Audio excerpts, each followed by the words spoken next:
In the shadowy world of after-hours clubs and underground strip joints, dark secrets lurk behind velvet curtains and neon lights. These chilling stories pull back the curtain on a nightlife filled with illicit substances, sudden violence, and unexplained deaths.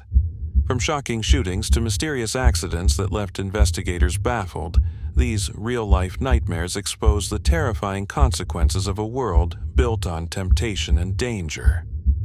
Join us as we uncover the 5 most disturbing deaths that happened inside the walls of strip clubs. And family are mourning the death of a 22-year-old woman who died on the job late last week. Lauren Block worked at Christie's Cabaret in Cleveland and fell 15 feet while working. January 2nd, 2013. Just another cold winter night in Cleveland. For 22-year-old Lauren Block, it was supposed to be a normal shift at Christie's Cabaret, a place she knew well, a job she'd done countless times. She showed up like she always did, likely wearing that familiar smile. Those who knew Lauren say she had a way of lighting up a room, even one filled with shadows. She was young, full of life, with long black hair and a future still unwritten. But what happened in the early hours of that morning turned routine into horror. Lauren was upstairs in the club with a customer named Pasquale Sterino. It was a private dance, a lap dance, nothing out of the ordinary for a place like Christie's. Then, in a moment that no one saw coming, Lauren attempted a high-risk move. She grabbed a railing, possibly trying to pull off a jump or flip, something to impress, something different. But something went terribly wrong. In a split second, she lost her grip, and then she was falling. Head first, over the balcony railing. The drop was 15 feet, straight to the hard floor below. The sound must have echoed through the club like a gunshot. When first responders arrived, they found Lauren broken and unconscious, bleeding heavily. Her injuries were catastrophic. She was rushed to Metro Health Medical Center, clinging to life. As news spread, questions flooded in. One witness claimed he saw 2 men flee the scene, but who they were or why they ran remains a mystery. Surveillance footage gave investigators no reason to treat it as a criminal act. Just a tragic accident, they said. But was it? Why did she fall so far? How did she even manage to go over that railing? Former colleague Danielle Edwards, like many others, was haunted by the impossibility of it all. She'd worked that same floor, worn those same 6-inch heels, and still, she insisted, the railing was high enough. Something didn't add up. OSHA launched an investigation, looking at the balcony's structure, the spacing between furniture and the edge, but no finding could reverse what happened next. For nearly a week, doctors fought to save her. Her family hoped, prayed, but the trauma was too severe. On January 9th, just 7 days after her fall, Lauren Block was pronounced dead. She was 22, and just like that, the light she brought to the world was extinguished. Her family was shattered, friends left in disbelief, but in the midst of their unimaginable pain, they found one small piece of grace.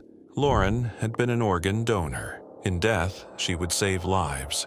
Strangers would carry a part of her forward, a final act of kindness from someone who lived to uplift others. Christie's Cabaret gave no statement, no apology, no explanation, only silence. The Condor Club was the first and premier strip club along Broadway Street in San Francisco during the 1960s and 70s. In November 1983, the Condor Club was the beating heart of San Francisco's infamous nightlife, a symbol of spectacle, rebellion, and raw electricity. Night after night, crowds flocked to see Carol Doda, the city's first topless dancer, descend like a goddess from the ceiling atop a gleaming white piano, lowered gracefully by a custom-built hydraulic lift. It was theater, it was temptation, and it was legend. But one night, after the lights dimmed and the music faded, that same piano became an instrument of horror. James Fazio Feroso was a fixture at the club. At 40, he wasn't just the assistant manager, he was part of the Condor's soul, A cool, laid-back guy by most accounts, he was as familiar in the club's dim corners as the sound of clinking glasses. That night, he stayed behind with his girlfriend, 23-year-old Teresa Hill, a dancer from another establishment. The club was closed. The stage was theirs. The couple had been drinking, laughing, enjoying the emptiness of the legendary room that just hours earlier had been alive with energy. In the haze of the moment, someone had an idea. Bold, reckless, maybe romantic. They climbed onto the white piano, the same one Carol Doda had turned into legend. What happened next feels like something out of a fever dream. In the midst of their intimacy, one of them accidentally activated the hydraulic lift, the mechanism meant to elevate performers into the spotlight. Only now, it was carrying them not into glory, but into tragedy. The piano began to rise, slowly but unstoppably, powered by electric motors, upward toward the ceiling, toward the narrow gap that led to the dressing rooms above. But this lift wasn't designed for accidents. There were no safeguards, no fail-safes, and no emergency stop. Trapped on top of the piano, neither of them could shut the machine down. As it rose, panic must have set in. Fatso, larger, heavier, was misaligned with the ceiling opening. He didn't fit. Teresa did, but he didn't. The ceiling came closer, then closer still, and then it crushed him. Full weight of the massive piano, combined with his own, slammed James Ferrozzo into the ceiling with terrifying force. He died almost instantly. Asphyxiation. There was no room to breathe, no space to escape. The music was gone now. All that remained was the mechanical hum of a lift that should never have been touched. Teresa Hill survived, but barely. Pinned beneath Fatso's lifeless body, naked, trapped and alone, she lay motionless in the dark for hours. The silence must have been deafening. She didn't scream, she couldn't move, she just waited, helpless. It wasn't until the janitor arrived early the next morning that the nightmare was discovered. He opened the club expecting nothing more than his usual rounds, only to find a scene so grotesque and surreal it would haunt him forever. Firefighters were called. It took them 3 hours to extract Teresa, carefully removing the body of the man she loved while dealing with the burned-out lift motor and warped machinery. What should have been an unremarkable night became a headline no one could believe.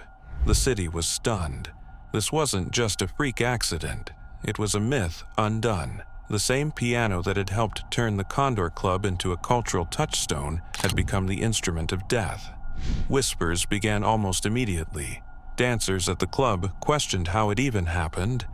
They insisted the lift was slow, that they could have jumped off, that it didn't make sense.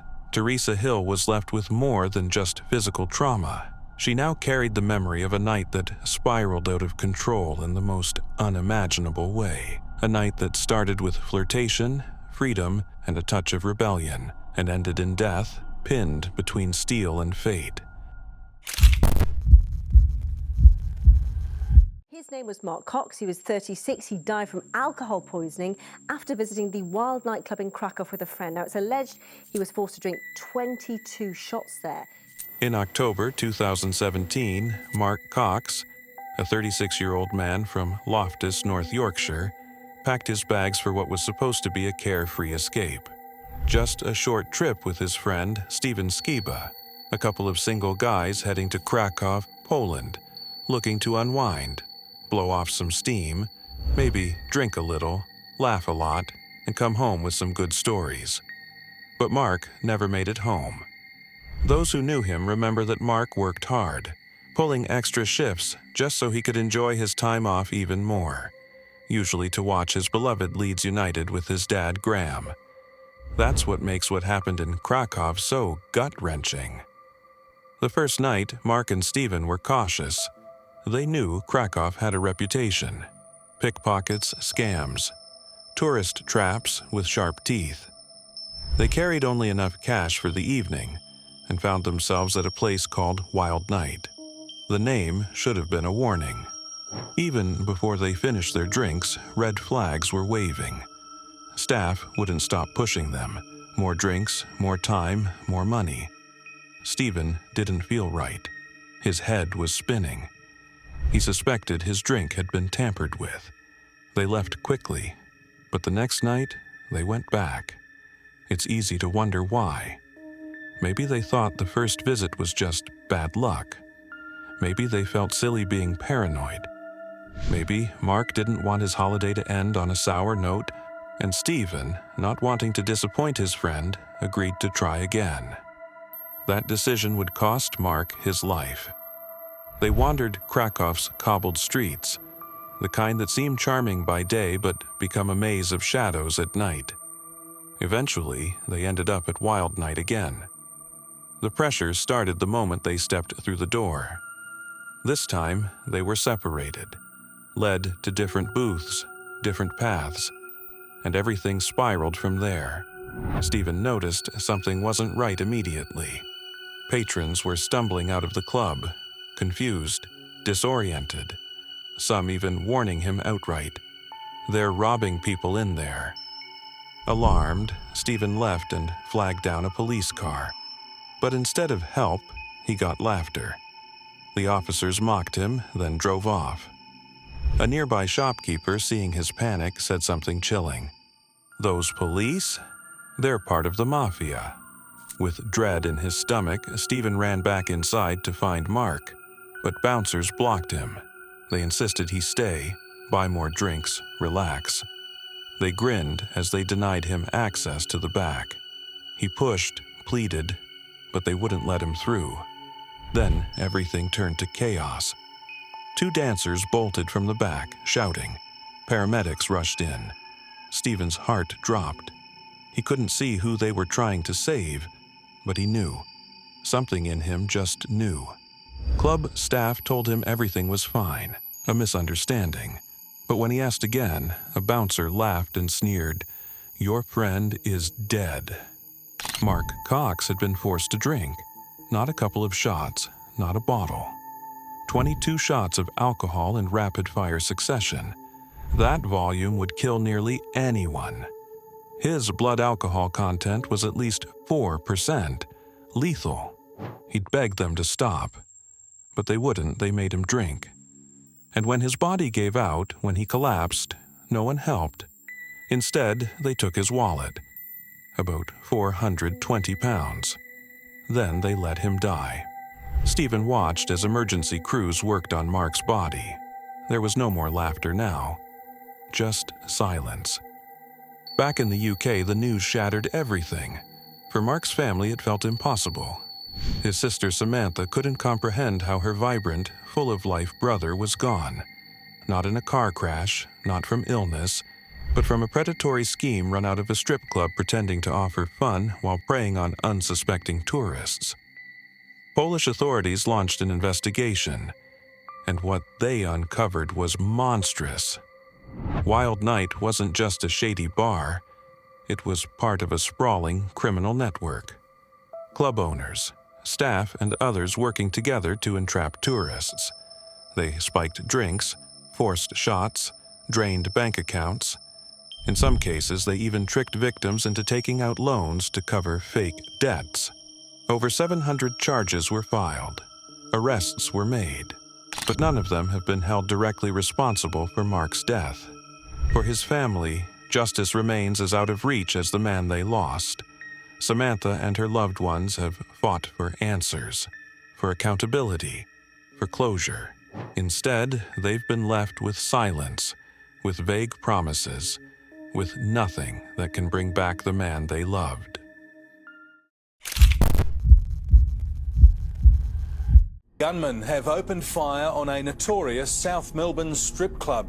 It's the 3rd time the venue has been targeted in recent months. December 2016, Melbourne, Australia. 29-year-old Stacy Tierney's life ended in a way that still haunts those who knew her, under a cloud of mystery, neglect, and unanswered questions.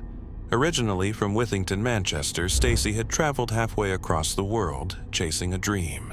Her boyfriend had secured an engineering job in Victoria, and she saw this as a chance to build a future, one she hoped would lead to nursing studies. To support herself while waiting for her study visa, she took a job at Dreams Gentlemen's Club, It wasn't a job she liked, but Stacy confided in friends it was a stepping stone. Necessary, temporary, a way to save money for what really mattered. On the night of December 17th, Stacy clocked in at 8:20 p.m., ready to work her usual shift. She stayed late, like always, until the club closed to customers at 4 a.m. But then, the night didn't end. Instead, a staff party began in the manager's office, where Stacy and some colleagues gathered after hours. It was here, in that dimly lit room, that the last chapter of Stacy's life began. Two men, Joseph Barr and Thomas Massoon, were with her that night. But what happened in those early hours remains a dark puzzle, tangled in conflicting stories and silence. At some point, Stacy lost consciousness. Her body betrayed her, filled with a deadly cocktail of stimulants and depressants.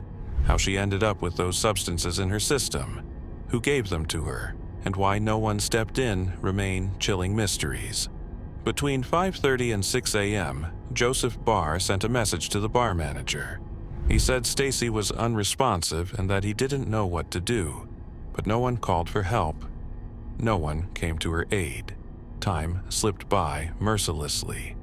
It wasn't until more than 30 hours later, on December 19th, that police and paramedics finally arrived. By then, it was too late. They found Stacy's lifeless body, partially clothed, slumped on a sofa in the manager's office. Joseph Barr and Thomas Massoon were still there. Paramedics overheard one man say to the other, "I think we're all right here."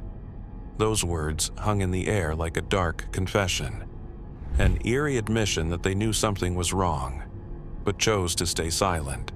The office had been cleaned before police arrived, erasing any chance of a clear scene. CCTV footage was non-existent, and the conflicting accounts from those present only deepened the fog surrounding Stacy's final hours. The coroner's verdict was open. Drug toxicity was the cause of death, but the truth behind those fatal hours remained shrouded in shadows. Stacy's family was left devastated, grappling not only with grief, but with a deep sense of injustice. Her mother, Michelle Frost, spoke out with heartbreak, condemning the inhumanity her daughter faced when she needed help most. In the aftermath, some measure of accountability surfaced. The club's owner, Salvatore Aparo, was fined £16,000.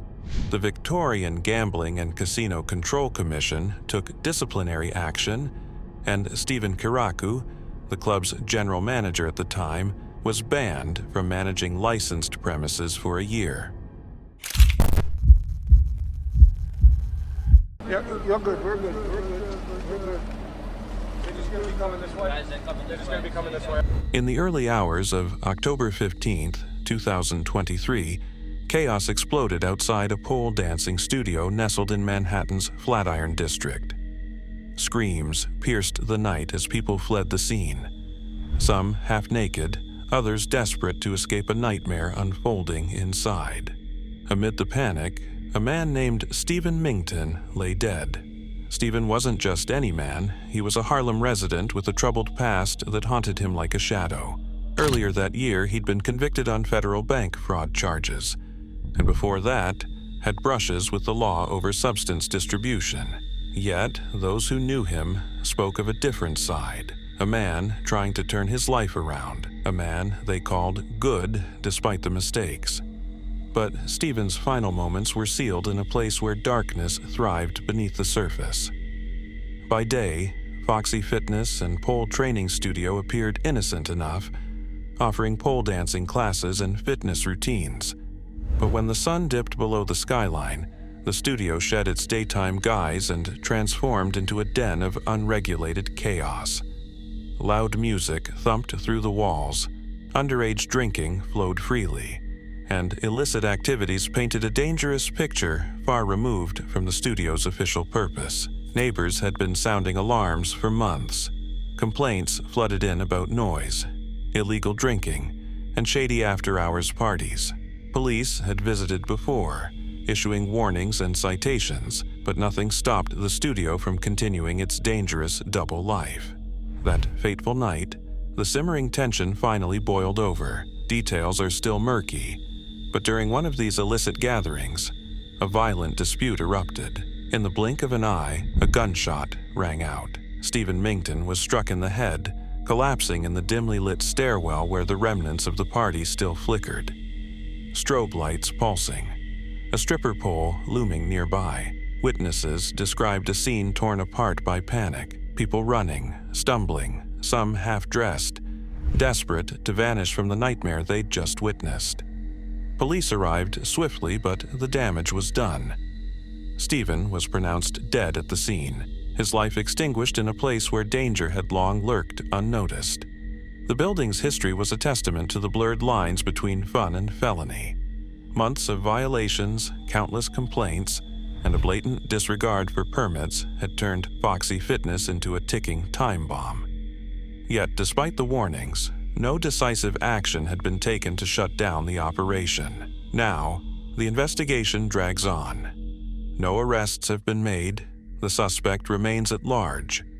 Police question those who attended that deadly party, but many remain tight-lipped, wrapped in the same silence that shrouds the truth. Stephen's criminal record and the shadowy nature of the party have led some to speculate the shooting was connected to his past, but no clear motive has emerged. This tragic night stands as a stark warning, a reminder of the danger lurking where regulation ends and recklessness begins. In places where the line between entertainment and crime blurs, lives can be shattered in an instant, leaving behind echoes of grief, unanswered questions, and a haunting sense of loss.